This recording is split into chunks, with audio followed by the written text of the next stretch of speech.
Shalom.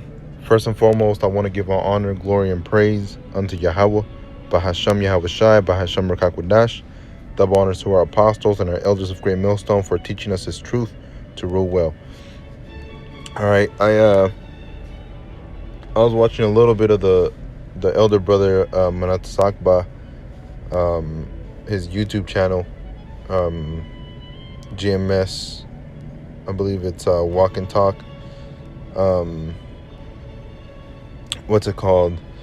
He posted up a video about, BOIs, black only Israelites, all right, saying that only, dark-skinned Israelites looking like Wesley Snipes, all right, that's the only way that an Israelite can look, when you have Hamites that are lighter skinned than Wesley Snipes and darker skinned than Wesley Snipes, all right, but they're not Israelites, they're Hamites, and you have Edomites, because you had people like George Washington and Abe Lincoln that had slaves, man, and they would sleep with the woman, all right, and if they're Edomites, all right, and the woman was an Israelite, that child is not going to come out like an Israelite regardless of the skin color, all right, that child is going to be an Edomite,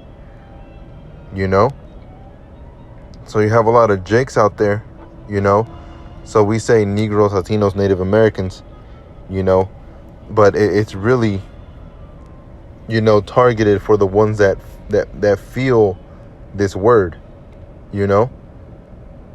whether they call themselves Negroes, Latinos, or Native Americans, or they used to, but it does go out throughout the four corners of the earth. You have some Filipinos that are Israelites, like Manny Pacquiao, some Asians, Chinese that are Israelites, like Bruce Lee, you have Europeans that are Israelites, white looking Americans that are Israelites, like Blake Griffin's son, he looks like a straight up Edomite, but that's his son, because Blake Griffin even looks like, either Hispanic or a white man, a curly top ginger looking guy, man, so before I even bring this one out, let me go to this one. All right, first and foremost, we're going to find out why they are called Jews. Why are Jews called Jews? All right, and this goes back to the scriptures, because you have people that are saying, Jews are Israelites and it was only Negroes and this and that. They have no proof, man, but why were they called Jews? All right, because they separated themselves, man. All right, they became two separate kingdoms, two separate people. All right, the kingdom of Judah followed after Yahweh Shai. The northern kingdom went completely off. They went on their own. Some of them stayed back, and then others fled to a different land, which is the Americas. And there they kept the law, statutes, and commandments for a small period of time, and then they fell back into the world. It says the word Jew originates with the ancient Israelite kingdom of Judah. But what its name means is a matter of great controversy, all right, which is not true, all right. It's only controversial to those that don't understand the scriptures. Just like Mary having Yahweh Shai, all right, without having sex, that's controversial, when in reality it's not. It's simple. Joseph planted his seed, so Mary conceived seed, which is Yahweh Shai, a man, a male. That's what it means to conceive seed. All right, when you conceive seed is when you have a male child. All right, but how can you conceive if no man planted the seed? You see? So again, the Jews, all right, are predominantly Benjamin, Judah, Benjamin, and Levi. All right, the word Jews is not controversy. All right, is not a controversy, because the word Jews goes back to Judas. All right, Judeans,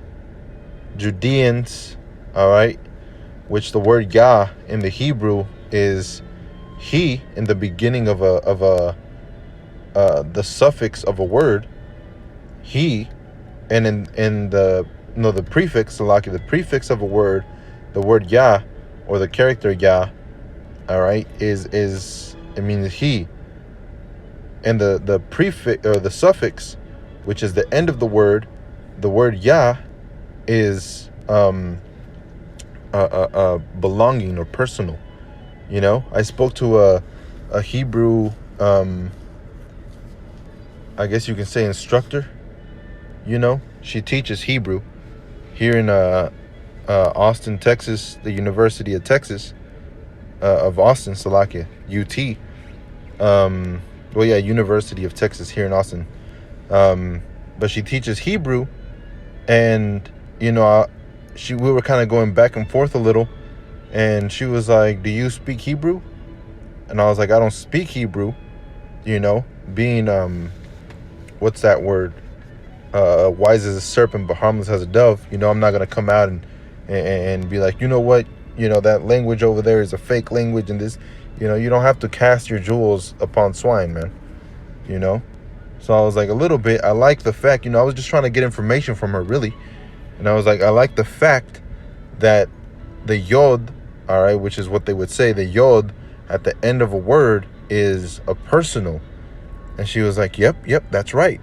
And I was like, and I like how the yod at the beginning of a word is he. And she was like, wow, yeah, you're right, you're correct. And I was like, and then when it's the yod and the ma, what is that character? The M character, you know, in the current Hebrew, the block Hebrew in Israel, all right, the ma, which we would call the ma, but the yod and the ma, all right, would make it a plural sense and not singular. She's like, yeah, wow. She's like, where do you study Hebrew? You know, which boosted up my faith, and I was like, man, this truth that we teach is definitely the truth, man. You know, how can we have so much knowledge on a language that is so unknown and so very hard to understand and very hard to get into without any type of letters, you know, their characters, and we're able to just get into it simply by suffixes, prefixes, you know, going into certain words like mayam, all right, that's waters. Shamayam is the skies, the waters in the sky, you know. It's something amazing, man, you know. But that's kind of besides the point, all right. But it also goes into that because in the book of you know, the brother Batizal also had brought this out long time ago. You know, we were discussing on the book of Judges. You know, we were kind of going back and forth, and he was like, I need you to read this, this, and this. It's when he was you know, teaching me, and you know, we started discussing about there was a point in time where the Northern Kingdom, all right, was being slain for not following Yahweh B'Shem Yahushai, you know, and some of them couldn't pronounce certain words, man. You know, some of their words were broken. They were broken Hebrew, and they lived right next to each other, man. You know, so some of the words were broken Hebrew, and they told him, can you pronounce this? And he pronounced it, and instead of saying the Shah, he said the Sa. All right, so they slayed him because they knew he was from that other from that other another tribe. You know, it's kind of like modern day Spanish. You have Colombians that speak Spanish, Mexicans speak Spanish, all right, Argentinians speak Spanish, you know, and then you have Puerto Ricans that speak Spanish.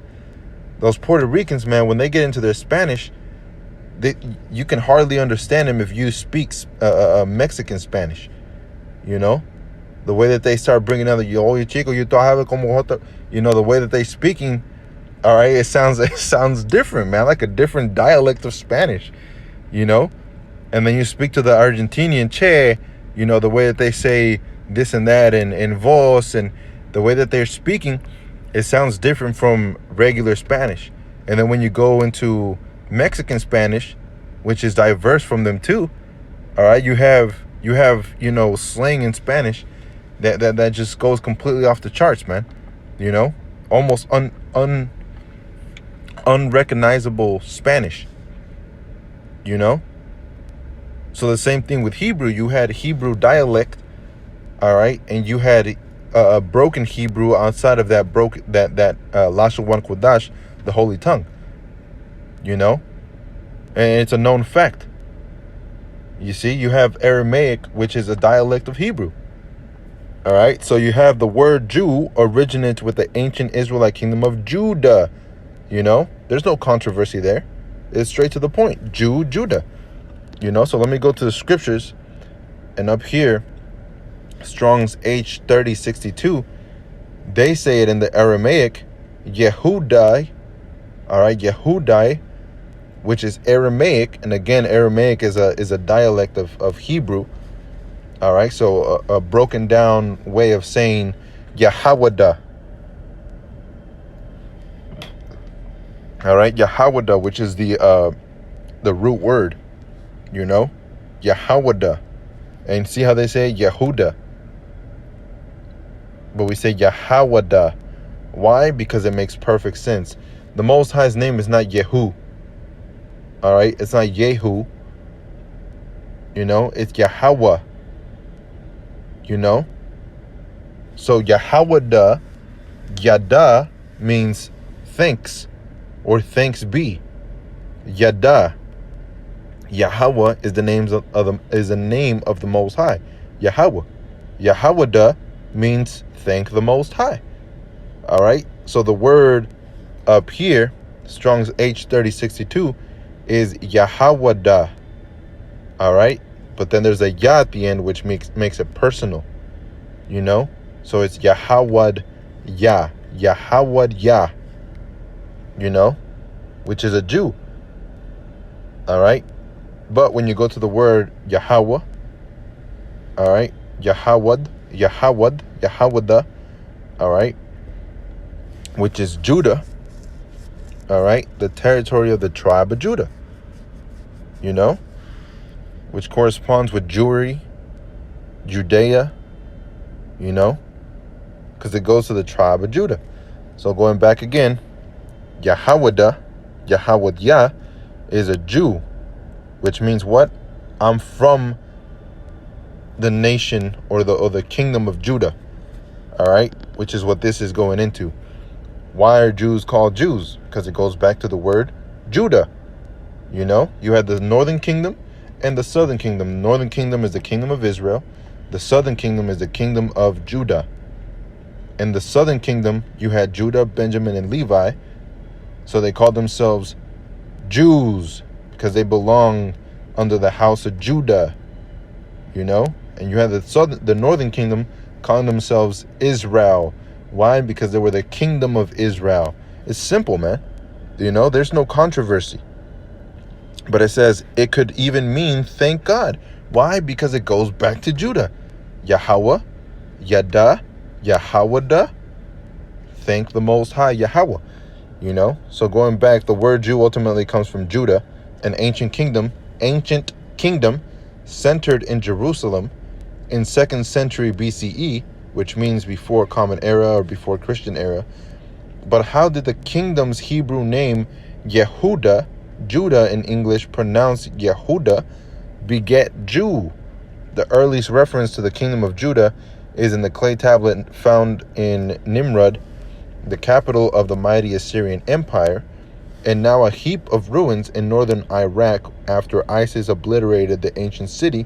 The tablet Kalhu, Palace Summary Inscription 7, dating from approximately 733 BCE, describes the military exploits of King Tiglath-Pileser III of Assyria.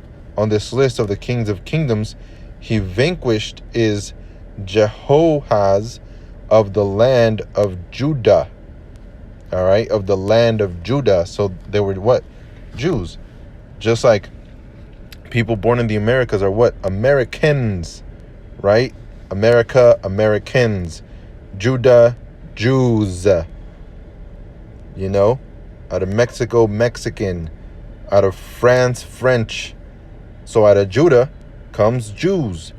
You know, it makes perfect sense, man. It's not difficult. You know, so that was the first thing I wanted really to establish, just kind of touch up on that. So this is a brief history of ancient Israel. It says, after the death of King Solomon, which actually, let me get it over here. All right, ancient Israel, brief history. You know, so that goes to the early history, King David. And then it says northern and southern kingdoms. After the death of King Solomon, sometime around 930 BC, the kingdom split into a northern kingdom, which retained the name of Israel, and a southern kingdom called Judah, so named after the tribe of Judah that dominated the kingdom. That dominated the kingdom. Accounts in the Hebrew Bible suggest that the grievances over taxes and corvée labor, free labor that had to be done for the state, played a role in the breakup. All right, which is not true. All right, the reason why they split up was because they were going off. The northern kingdom was going off. They went into captivity, and then the southern kingdom eventually went into captivity under the Babylonian. You know, but it started after King Solomon, because the kingdom of Israel, the northern kingdom, didn't want to follow the ways of Yahweh Hashem Yahushua. So they said, you know what, we're going to set up our own king. And he was wicked. You know? And that's the same thing you see now, man. Our people are wicked as hell. Trying to do their own thing. You know? But it says, jumping down, it says, Egyptian records say that around this time, a pharaoh named Sheshonq the first ruled Egypt and launched a military campaign into the Levant, conquering a number of settlements. However, it's unclear from the surviving evidence whether Sheshonq the first successfully attacked Jerusalem. Many scholars believe that Shishak and Sheshonq are same pharaohs, although the account of the military expedition told in the Hebrew Bible may not be fully accurate, which is completely false, man. All right, the Bible is entirely accurate. All right, the Egyptians are known to lie about their history to make themselves look good, you know? So you should never discredit the Bible, ever. You know, that's the word of the Most High, man.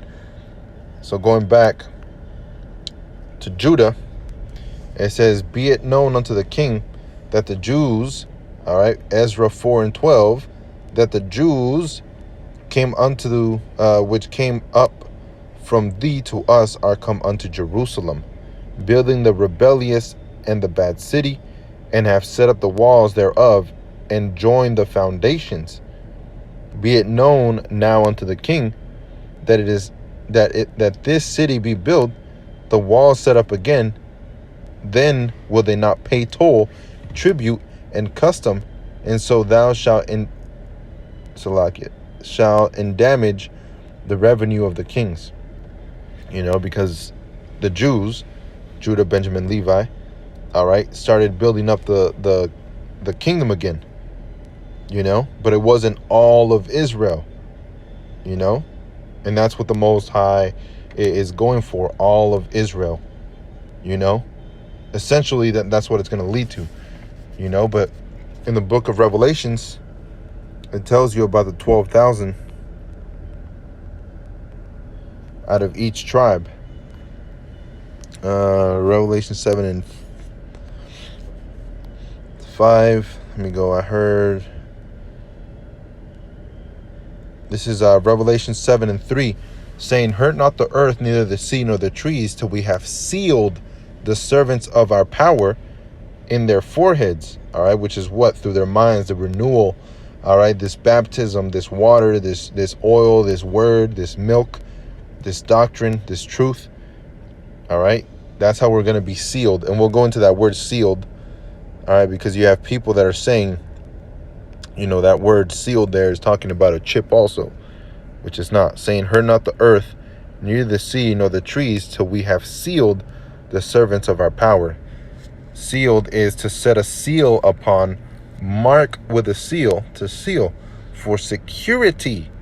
All right. Isaiah 33 tells you, verse 4 on down, It tells you that wisdom and knowledge shall be the stability of thy times and strength of salvation. You know, so that's what that seal is: the wisdom, the knowledge, the understanding, you know, this word. So it says, verse 4, and I heard the number of them which were sealed 144,000 of all the tribes of the children of Israel. So if this is for quote unquote black only Israelites, all right, then, you know, you're really talking about a very, very small amount of Israelites, man. You know, because if it's from the tribe of Judah and they're dark-skinned so-called Negroes, all right, only 12,000 can make it. Out of the tribe of Benjamin, only 12,000 can make it. Out of the tribe of Levi, only 12,000 can make it. All right, well, that's only 3. You know what happens to the other other tribes, not including the tribe of Dan. You know, because Dan was really done away with as a tribe, but they're going to judge as one of the tribes of Israel. All right, that means that their spirit is going to come back within Israel. You know, that's what we believe. So it's how many so-called Negro Issacharites do you know?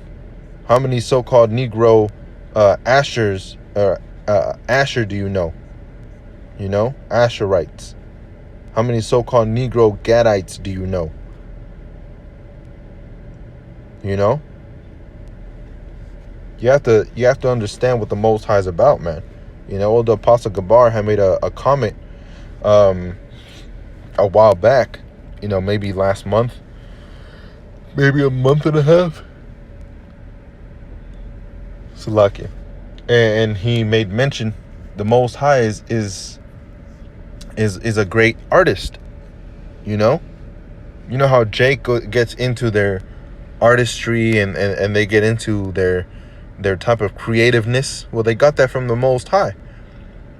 You know, so if they got it from the Most High, and you have Jake going into artistry, all right, you have, you know, painters, and they use shade, and they use, you know, dark colors, and they use bright colors, and they use all kinds of colors, man. What about the Most High, man? You know, what about the Most High? And he did that as a stumbling block, all right, for many Israelites out there that think black only. If you're still calling, first and foremost, if you're calling yourself black, all right, you're calling yourself negative, void of dark, void of light, void of knowledge, you know, dull, null, void of understanding. That's what black represents.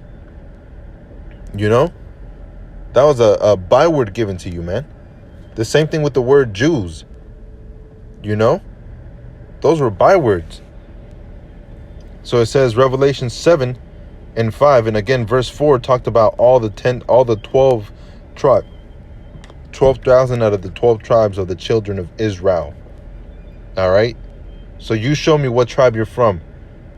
Show me 12,000 out of the tribe of Issachar, you know, or show me 3, 4, 5. Show me 10 of the tribe of Issachar that are so-called Negroes. You know, especially, you know, it's in Judites, you know, the spirit of Judah, Benjamin, and Levi to want to be Judah, Benjamin, and Levi, man. You know, it's in their spirit. Plus, Judah was going to be one of the ones that we would follow, you know, or is going to be the one we follow, man. Look at the trends of the world, man. When it comes to music, when it comes to certain styles of doing certain things, Judah is the leader, you know. And you have Issacharites, which I'm talking about, the so-called Mexicans, all right, that follow after Judah. Ephraimites that follow after Judah. Look at Fat Joe, man. You know, Fat Joe got green eyes and pale skin, but you hear him on a record and he sounds like a Judite. You wouldn't even be able to tell that he was of the Northern Kingdom, you know. And you have people like what's his, it's not Big Pun, it might have been Big Pun, you know, but you have a lot of Northern Kingdom Israelites that rap, and they sound like so-called Negroes, man. They sound like Judah. They sound like Benjamin, you know. So it says, verse 5, of the tribe of Judah were sealed 12,000. Of the tribe of Reuben were sealed 12,000. Of the tribe of Gad were sealed 12,000. So where's Reuben? Where's Gad? You know? So what, Genesis 49 has nothing to do with future prophecy? Let's go to that. Genesis 49. All right, because Revelations chapter 7 talks about the 12 tribes of Israel. All right?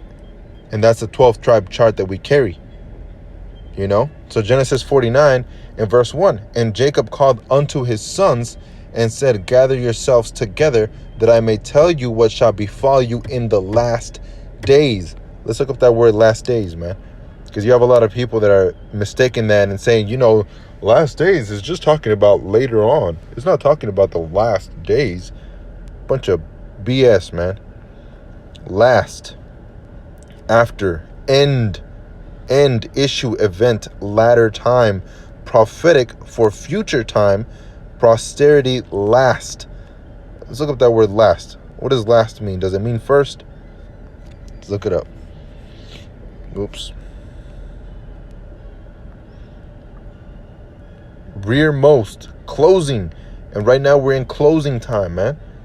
You know, when you get into a show, they have the opening act. All right, they have the middle act, and then they have the closing act, right? Which sums up the whole thing. Just like in a paragraph. In a paragraph, you have the hook.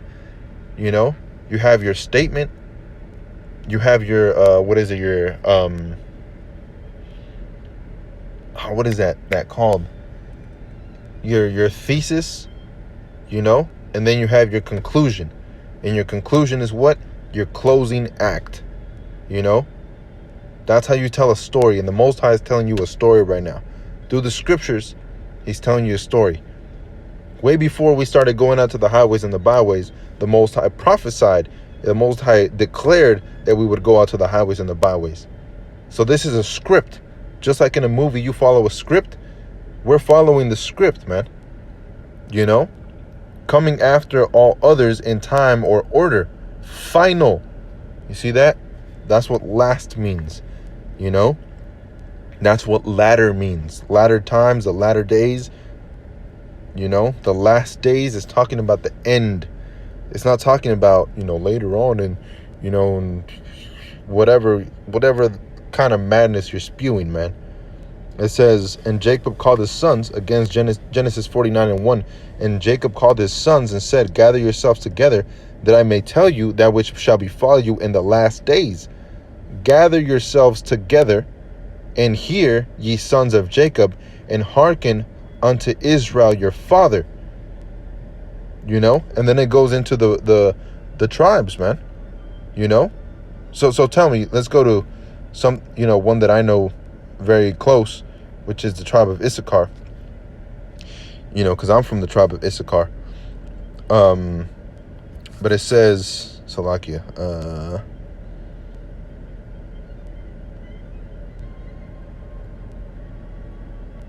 there was Asher, there was Zebulon, there it is. Genesis 49 and 13, Zebulon shall dwell at the haven of the sea, which they did in the land of Israel. All right, but they also did it here in the Americas. All right, that's where the conquistadors would set their ships. But also, even up to date, that's where they have a haven of ships.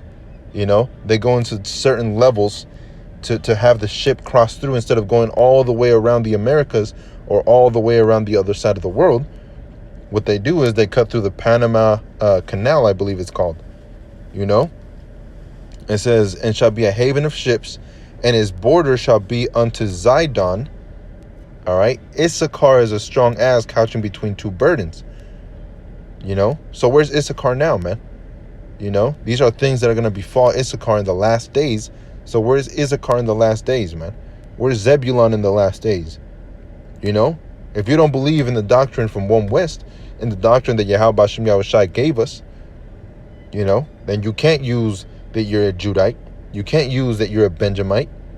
What tribe are you from, man? And prove it through the scriptures. Filter it. You can't go to Deuteronomy 28. because that came out of one West. You know?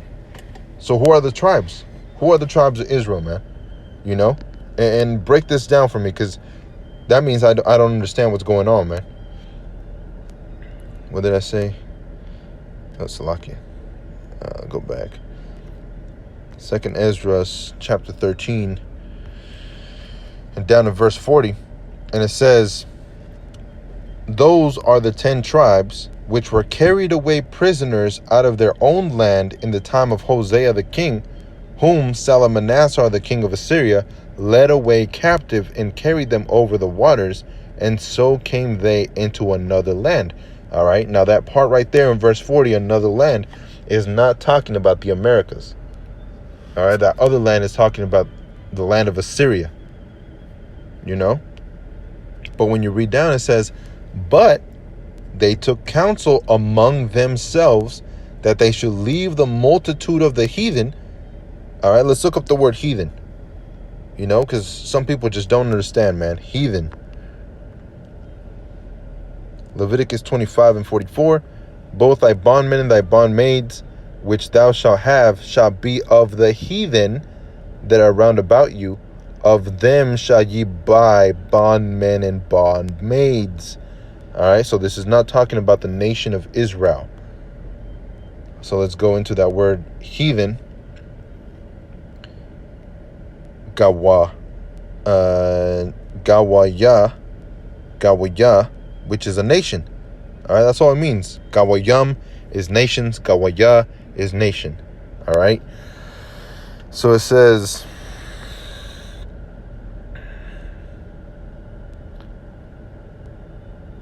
nations. So where was it? Let me see up here. Salakia.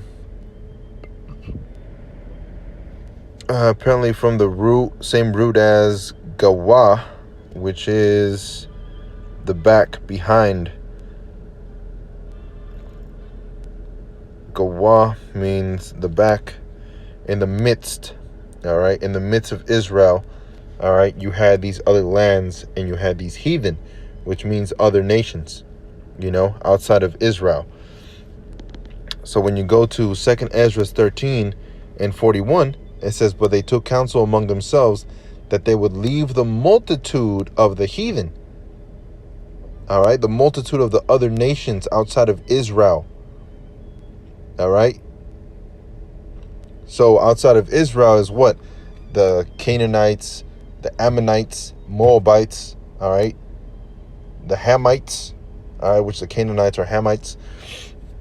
That would mean the Japhetic people, other Semitic Hebrew people outside of Israel, all right? Because you have Hebrew Ammonites, Hebrew Moabites, Hebrew Edomites, all right, which are all Shemites because they came from Shem, you know. But that doesn't mean that they're Hebrew Israelites, you know. That's just going into the history, man. So going outside of Israel, that's what's considered heathen. Outside of what is considered Israel, which is what? Praising Yahweh Bashem Yahushai. You know, that's why we're the salt of the earth. That's what makes us that salt. That's what makes us different. A holy nation. Holy. Let's look up the word holy as well. I believe, you know what, let me just get what was it, Deuteronomy or Exodus? Exodus 19 and verse 6. And ye shall be unto me a kingdom of priests, a holy nation. These are the words which thou shalt speak unto the children of Israel. All right, this is Exodus, when all the tribes were set together. Holy, which is Quadash, holy, sacred, holy one, saint, set apart. All right, when you set apart, what does that mean? Salaki, I don't know why it's not. There we go. Set apart. Poner, poner, you know, which is Spanish. Salaki, I said. I read something else, all right? Because that's pretty self-explanatory, man. Set apart, you know, to be separate. It says sacred, ceremonially or morally, all right? That's what makes us different. an angel, a saint, a sanctuary, holy, clean, free of defilement, of crimes, idolatry, other unclean and profane things. In Ocean Word, classical passages. Alright, doesn't go into it. But let's go into the word Qadash, which means to consecrate, sanctify, dedicate, make a declare, sacred, consecrate, sanctify, prepare, dedicate, be hallowed, be holy, be sanctified, be separate, be separate from what? These other nations, man. Unconnected, set apart from, pretty self-explanatory, right? So we're set to be a holy nation. So it says, again, 2nd Ezra 13 and 41, but they took this counsel among themselves that they would leave the multitude of the heathen. All right. Why? Because they were set to be holy, separate. They're supposed to be separate from the heathen. The Most High doesn't want unity camps. He doesn't want one world government, one world religion. That's not what the Most High is about. He's about law and true order. He's about his laws, his statutes, his commandments. Esau Edom is about the laws of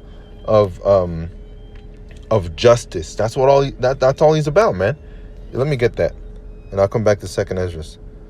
Laws, justice, because this is all Esau Edom is about, man. Wisdom of Solomon, chapter 2 and verse 10.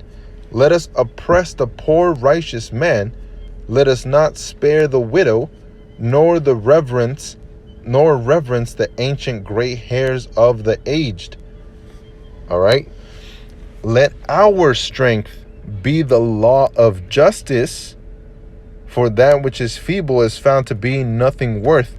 How can you tell me that Esau Edom is not a heathen, that he can be saved, if that's all he's about, the law of justice? Verse 12, therefore let us lie in wait for the righteous, because he is not of our turn, and he is clean contrary to our doings. He upbraideth us with our offending of the law. Offending whose law? The law of Yahweh Bashem Yahushai. And objecteth to our infamy, the transgressions of our education. Check that out, man. Straight to the point. Cut. Yahweh Bashem Yahushai is not dealing with these other nations, man. Only dealing with the children of Israel.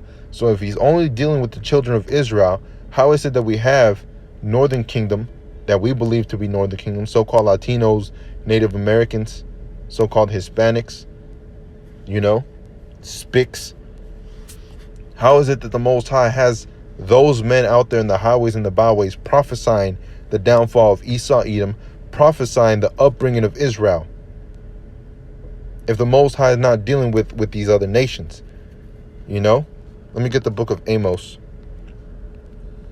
Amos chapter 3. Salakia. Start off at verse 1. Hear this word that Yahweh hath spoken against you, O children of Israel, against the whole family, not just the southern kingdom, but the northern kingdom also, which I brought up out of the land of Egypt, saying, you only have I known of all the families of the earth. Therefore will I punish you for all your iniquities. Check this out, man. Verse 3. Can two walk together except they be agreed? So how is it that you have these northern kingdomers, all right, of the tribe of Ephraim all the way down to Issachar, these 10 tribes? How is it that they're out there prophesying, speaking in the name of Yahweh Bashem Yahushai, speaking in the ancient Hebrew, breaking down the scriptures? This is only given to the elect. This is only given to the elect of Israel, man. So how is it that these men are doing this? Can two walk together except they be agreed? The answer is no.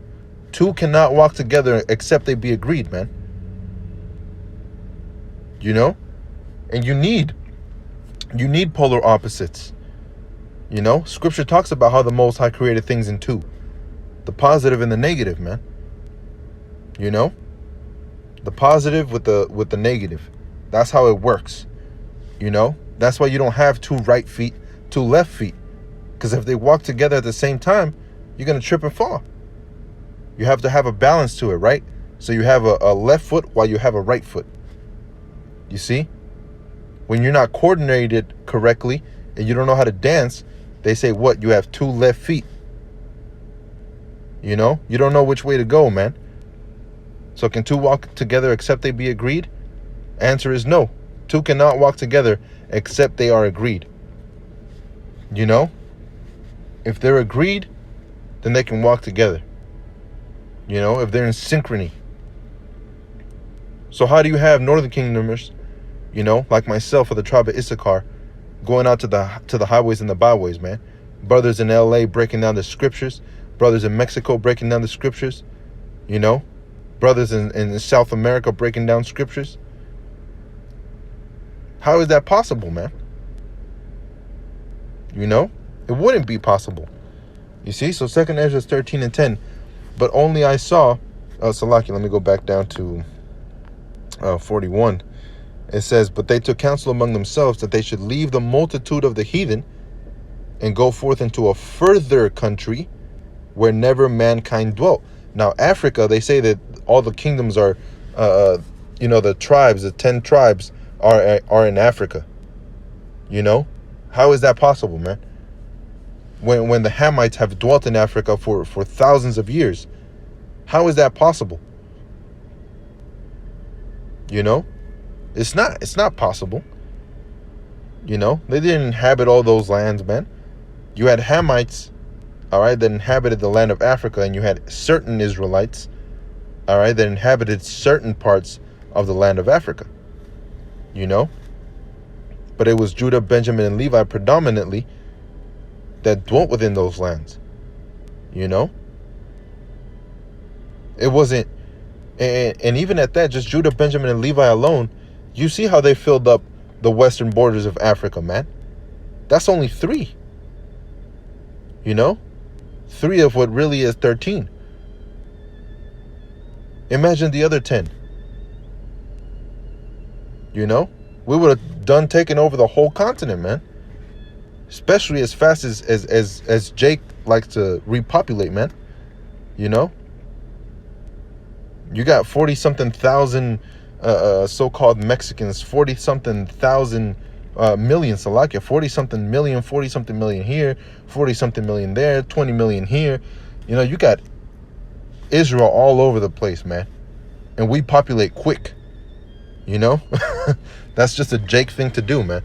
But it says, verse 42, that they might there keep their statutes, which they never kept in their own land. All right, so why is it that Gad, let me go back here and put Native Americans worship,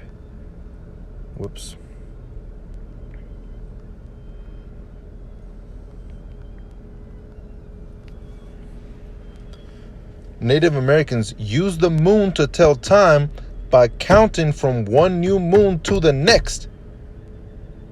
You see that? What does that mean? That's very spiritual to Great Millstone. Why? Because we believe that the new moon is the new Sabbath. When is the new? Let me get that in Amos, man, because this is spiritual stuff right here, man. All right. Let's say, what was it? Amos 5.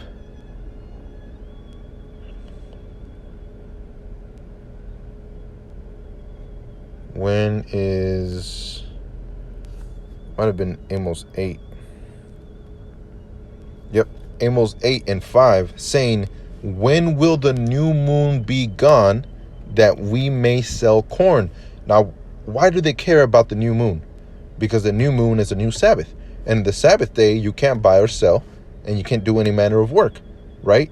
So when is the new moon that we may sell corn? Because you can't buy or sell, you know? So going from one new moon to the next, in between time, 7 days, each one, which makes up four weeks, all right, which makes up a month, which is what? The word month goes back to the word moon, which is a whole cycle. You know, it's a perfect balance the way that the Most High has things set. You know, and you have people saying, oh no, the new moon is actually this and this, going all over the place, man. But here you have it.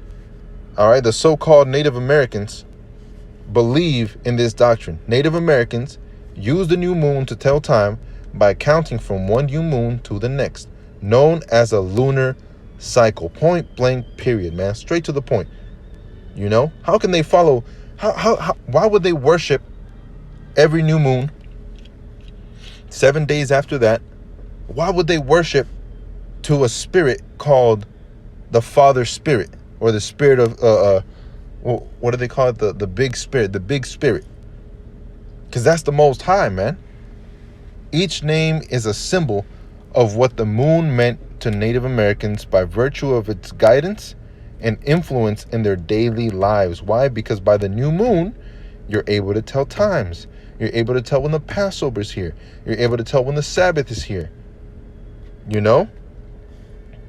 It's incredible, man. It's incredible how you can still deny, all right, the Northern Kingdom, the Southern Kingdom being coming together as one kingdom under Yahweh Hashem Yahweh Shai, man. How is it possible, man? You know? 2nd Ezra 13 and 43, and they entered into the Euphrates by the narrow places of the river. All right, so from the Euphrates, you're telling me it took them 1.5 years to get to Africa? Come on, man. All right. It says, for the Most High then showed signs for them and held still the flood till they were passed over. For though that country where was a great way to go, namely of 1.5 years, in the same region is called Arzareth, which the word Arzareth goes into the word new land, you know? New land. Why are they called natives, man? I've mentioned this before. All right. What does the word native mean? Native, being the place or environment in which a person was born or a thing came into being, belonging to a person by birth or to a thing by nature. Inherit. All right. So where did the 10 tribes of Israel go? That they inherited land by the Most High. All right. Where never no mankind dwelt. That doesn't mean they didn't visit. You know, because you had Hamites under the rule of Solomon that came to the Americas to get gold. All right. That's why you have those big head statues of Africans. All right. Of Hamites, because they worked for Solomon. You know. So we knew about the Americas, man. It says belonging by birth to a people regarded as indigenous to a certain place. Natives guides accompanied the expedition through the rainforest. All right. So the Native Americans are native to this land, which they inherited by Yahweh Hashem Yahweh Shai. That's why you have certain artifacts that are found from ancient Israel, man. You know, it's ancient Israelite customs, ancient Israelite ornaments, ancient Israelite fashions that are found here in the Americas. And you have people scratching their head, how did this happen? You know, making documentaries and all these things, trying to explain away why there's Israelite customs here in America. And the short answer is, they're Israelites. That's point blank, period. That's straight to the point. They're Israelites, man. The way that they spoke the ancient Arawak language, all right, it was a broken fashion of Hebrew. Same thing with the Native Americans. You know, you had the Mississippi, which is Masha Shapah. Masha Shapah. Masha Shapah goes into Moses, all right, it's pulled out, you know, or to be gotten out of. Masha Shapah, the Mississippi River, all right, Mississippi was named after the Mississippi River. Masha Shapah. Moses was pulled out of what? A river. You know, you have Ohio, which is Ahawa, all right, or a Yahweh or something of that nature, which means, or Yahweh, all right, which is Yahweh, the name of the Most High.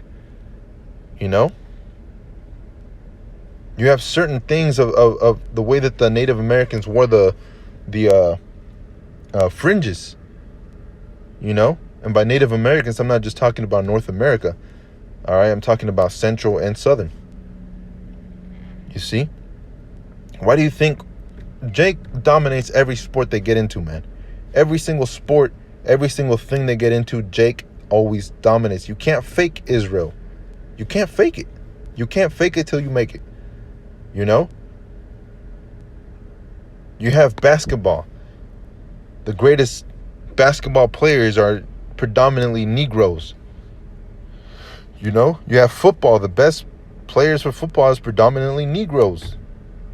You have soccer, which is predominantly the Latinos. You have MMA, UFC, and you have boxing, which is predominantly Negroes and Latinos, you know? And then you have certain people of other nations, but those are Israelite, like Conor McGregor. You know, that's an Israelite, man. You have the music industry, you know, which the best ones are always Israelites. You know?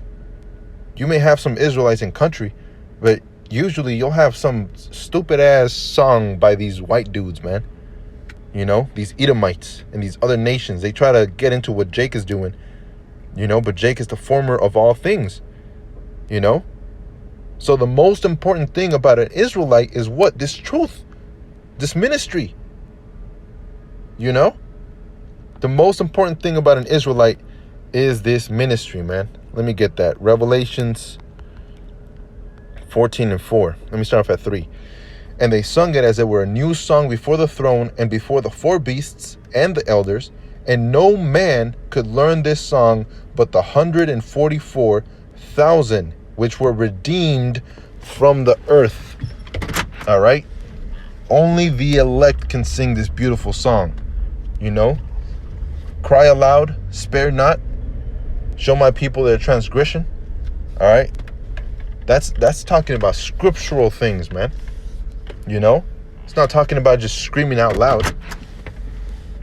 Only Israel can learn these scriptures, man. Verse 4. These are they which were not defiled with women, for they are virgins. These are they which follow after the Lamb whithersoever he goeth. These were redeemed from among men, being the first fruits unto the Most High Yahweh, and to the Lamb Yahushai. And in their mouth was found no guile, for they are without fault before the throne of the Most High. You see? So show me where Issachar is at, breaking down the scriptures, all right, that is a so-called Negro. You know? Only Negroes. Only Negroes. You can't show me anybody that's mixed according to your doctrine. You know? So according to your doctrine, J. Cole, all right, would not be an Israelite, even though he's a great rapper. You know, somebody influential like Drake, and by influential I don't mean in a positive way either. You know, somebody that has a following like Drake, he's not an Israelite either, because his mother's white. You know, that's going off, man. That's going way the hell off. Somebody like Bob Marley, that's so big, man. You know, a very well-known name. He's not an Israelite because his father was a so-called white man. Well, guess what? Those are all Israelites, man. And that means what? That their fathers are Israelite. Doesn't mean a damn thing about the woman. You know? Blake Griffin is an Israelite. His son's an Israelite. Of the tribe of Levi. Common, you know? You have somebody also like Logic in the rap scene. Looks pale white, man. You know? Looks like a white boy. But he's an Israelite. You can just tell, man. You know? Simply by the Spirit. Mainly by the Spirit. You know, scriptures say try the Spirit by the Spirit. So if our spirit is according to the Spirit of the Most High, it's according to the Spirit of Yahushai, it's according to the Spirit of the apostles and elders of Israel, and that means what? That we're Israelites. You know? Point blank period, man. That's all it is to it. You know, so I hope that was edifying. And with that, I want to give all honor, glory, and praise unto Yahweh, Bahasham Yahweh Shai, Bahasham Rakakwadash. Double honor to our apostles and our elders of Great Millstone. Shalom.